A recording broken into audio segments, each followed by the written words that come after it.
Today's date is January 25th, 2017, Wednesday. It's 1:38 p.m. I'm Investigator Craig Isom. With me is Special Agent Pat Sanford. We're at the Leon County Jail. We're in one of the interview rooms. Present with us for this is inmate Nicholas Adderidge, SPIN number 212500, and this is in reference to case number 14-19848. Please introduce yourself. Nicholas Adderidge. Mr. Adderidge, I understand you have information regarding a inmate that you shared time with here at the Leon County Jail. Yes, sir. If you're comfortable, will you please expound on your interaction with that inmate and identify him? It was inmate Garcia. Was in El Pod with him in the Leon County Jail. He was in there for the murder of law professor Markel. Garcia, this is an attorney friend of mine, is what prompted me to come forth. She actually had Markel as a law professor at FSU, and I was just telling her about it at one of our visits. She's not actually my lawyer, she's a friend, and I was just telling her I was in here with him, and she said if he says anything, to, make it known to her, and she'll reach out to the proper channels and let them know, I have something. And she's done that and contacted me, and now we're here, right, here to discuss this with you. Garcia has opened up. He's talked a little about his cases as stuff has progressed over the months, and the main time he opened up twice, and the main time he opened up and really told me about his case was the day he found out that his co-defendant Rivera flipped on him and was going to testify on him, or had already testified on him, and he read about it in the morning paper, and him and his roommate actually cooked toilet wine, and so that night they proceeded to get drunk, and while we were sitting at the card table just killing time, he got drunker and drunker and was just bitching to us about him and about how his testimony is useless because he never saw anything. He waited in the car. All he did is actually get Garcia the gun, and Garcia is the one that went in the garage and killed Markel. So he's bitching just that the prosecution has nothing. They're just trying to taint the jury pool, blowing smoke out their ass by putting in the paper that he's turning state's evidence and testifying when really he can't testify to anything because he didn't actually witness anything. The other time he opened up was when what he referred to as his old lady was arrested. Katie, I'm not sure how to pronounce her last name. Just try. Magbanua. Okay, that's close enough. Yeah, when she was arrested, it devastated him. His world was falling apart. And he's a sociable, likable guy, and I actually felt bad for him, except for the whole murder thing. He seems like a cool guy, I'd share a beer with. But when she was arrested, it was another night. This time, actually, my roommate and I had some toilet wine ready to sell and proceeded to just let him drink for free. It felt bad for him, and he was just talking about he got really drunk that night, worse than the first time, to where he threw up in his cell. But was just talking about how he would do life in prison for her, and that he wants to get word to her. This is the day he found out that they charged her, I guess, down in Miami. It was somewhere else they charged her at, and that she was in jail waiting transport, and that he would do life in prison for her, that he wants to get word to her to testify again, do whatever she has to do to get out, testify against him, give up the Adelsons, do whatever. And he was just really upset that she had gotten arrested. And throughout the couple months I was with him, he's made different comments. I've asked him what he got paid to do it, because it's all understood, he did it. Whether or not it's been proven in a court yet, he acts like he did it. He carries it around. Everybody has understood he did it, and that he was the trigger man. He told me he was the trigger man that first time when Rivera was arrested, the first time he got drunk. But I was, just shooting the shit with him one day and asked him what he got paid to do it, and he made a joke that his old lady, Katie Magbanua, got a new set of tits out of it, and him and Rivera got some toys, like some motorcycles. I don't know if they were paid with the motorcycles or they bought the motorcycles, but they were a result. He got toys, the new set of tits, and cash, and he never stated a monetary sum. Could have been 10 grand, could have been 100 grand. Just said he got a bunch of money for it. Those are the main specific examples of him talking about details, but like I said, throughout the course of the months, and we get the paper every day. You know, I don't really read the paper. I kind of do my own thing. I play cards and stuff. It's 94 inmates in a pod, and I was up in a high-risk pod with the murderers, and robbers, and rapists, and so I didn't even try to read the paper because they would take it, go back to their room, and try to sell it. And but as he would find out stuff about his case, either from the newspaper or from there, he would talk and open up to us. From his lawyer, if he would find something out, he would open up to us about it and just vent and blow off steam. It's like, I guess it was therapeutic for him. So not just bottle it up and have someone to talk to. And since I was kind of quiet and stayed out of the way, and you know, I was easy to talk to, so he opened up to me more than anybody else. I understand that you've already been sentenced. Correct. And obviously you're going to be leaving here before too long and going to serve out the rest of your time in state prison. Is that correct? That's correct. And how long is your sentence? 30 months DOC. Okay. And you understand that there's no consideration regarding the testimony with your sentence? Correct. Okay. When he talked to you the first time, and you said, you said he found out that his co-defendant Rivera had flipped? Correct. Did he go into any details about what caused he and Rivera to commit this crime to begin with? He, not necessarily caused, like he was in dire financial straits and, you know, had to stoop to murder for hire to, you know, put food on the table, but that Katie came to him with it, and it had come from Katie's, I don't understand how the love triangle works, but he said Katie's ex-boyfriend's mom was going to pay them to go up and murder Markel.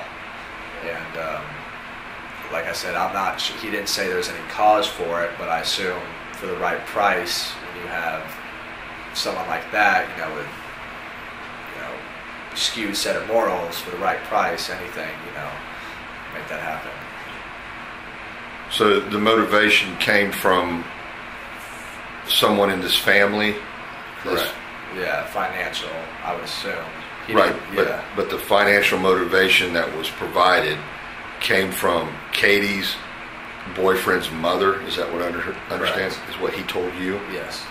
So he had knowledge that this was from this Adelson woman that was related, that was the mother of her ex-boyfriend, of Katie's ex-boyfriend. Correct. He said she'd be footing the bill. Footing the bill. Correct. Did he make any other characterizations of her or anybody else in the family? Said she's an evil woman or an evil person. He called her evil.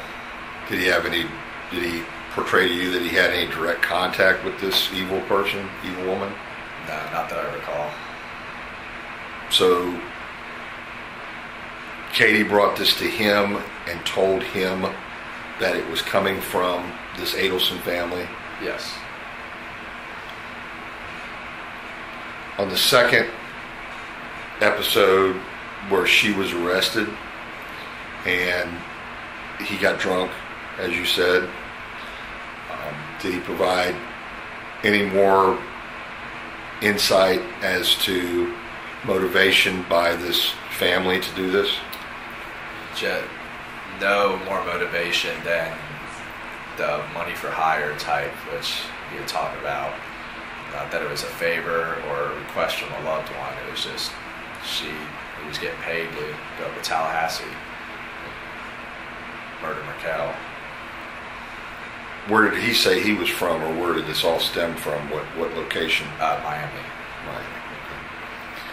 Does when he was giving this statement and you were there, you made it sound like he was rather at ease talking to you. Correct. Was he trying to be secretive in the conversation just to you only, or with other people around? We weren't whispering, but we were kind of sitting by ourselves. We weren't sitting at a card table or in the TV area. We were just sitting there. I guess he had just gotten off the phone. I'm not sure exactly where he received the news from, but I was sitting there and he came and sat with me. And I'm born and raised in Miami too, so we actually have a lot of stuff in common and just talk, a lot. So, and I'm easy to talk to, and he's easy to talk to. So, and I don't run my mouth around the pod. So if he tells me something, I don't go and gossip to my roommate about it. So he just came up and told me, and he would just share with me. So from what I hear from you is basically he's pretty much owned the murder as being done by him being the trigger man. Correct. And that Rivera wouldn't have any first-hand information because he wasn't within eyesight or something of... Correct. When it first came out that Rivera was flipping, Garcia was all about taking it to trial and beating the charges because Garcia couldn't see anything. Without Garcia, they don't have any evidence. And then after his old lady was charged, then he started talking about doing whatever it took to get her off and keep her out of prison. Okay. Did you ever meet Rivera? I did meet Rivera. I was got in the pod I was in, Garcia, with L pod, a general population pod, got in trouble and was sent to confinement. And in confinement, I was in the cell. I believe I was in G2 and Rivera was in G4. We were right next door to each other on the top floor. And talked to Garcia, talked to Rivera. I was in there for about a week before he overheard me talking to a trustee or something that came from L pod. He knew Garcia was up in L pod and told me, if I see Garcia again, to pass along a message that he's sorry. He had to do what he had to do to get home to his kids. Garcia needs to do the same thing. He needs to give up the Adelsons, don't protect anybody. They don't give a shit about him. Rivera was resentful of the fact that he had a public defender and that that he was on his own with this whole situation. And it was just that it's don't go to prison, for them, for the Adelsons. So. Did you ever see anything about his attorneys? How his attorneys getting paid for anything like that? Garcia? Yeah. No. All right. Mr. Adders, you have anything else to add? No, sir. Okay, this will conclude the interview. It's 1:50 p.m., January 25th.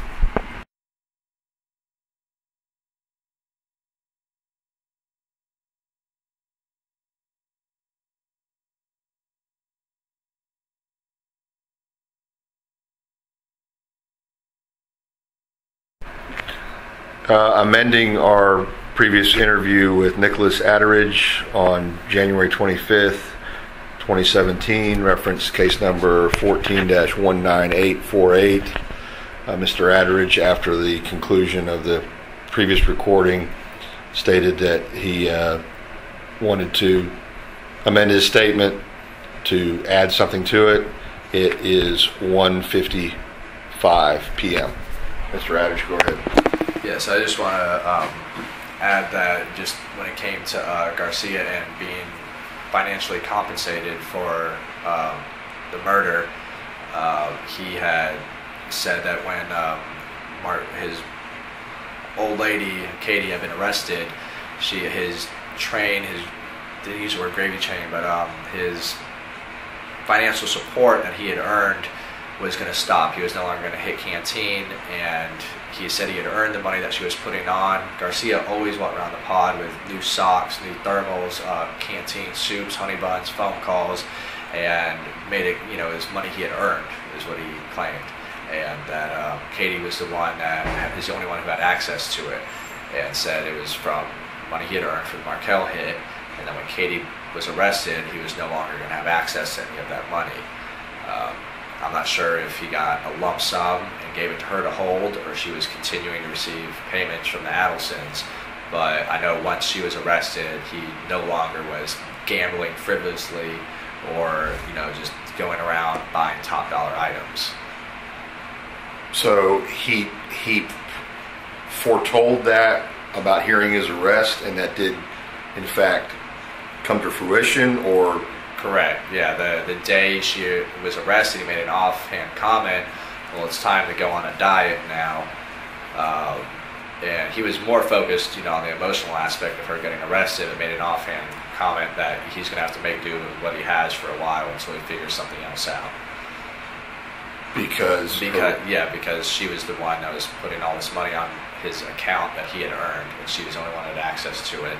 And once she was arrested, he no longer was hitting Canteen. And he associated this financial resource as being from the Markel homicide? Correct. Money he had earned. Okay. From the homicide. Correct. Okay. All right. Thank you. That's fine. We'll conclude this interview at 1:57 p.m., January 25th, 2017.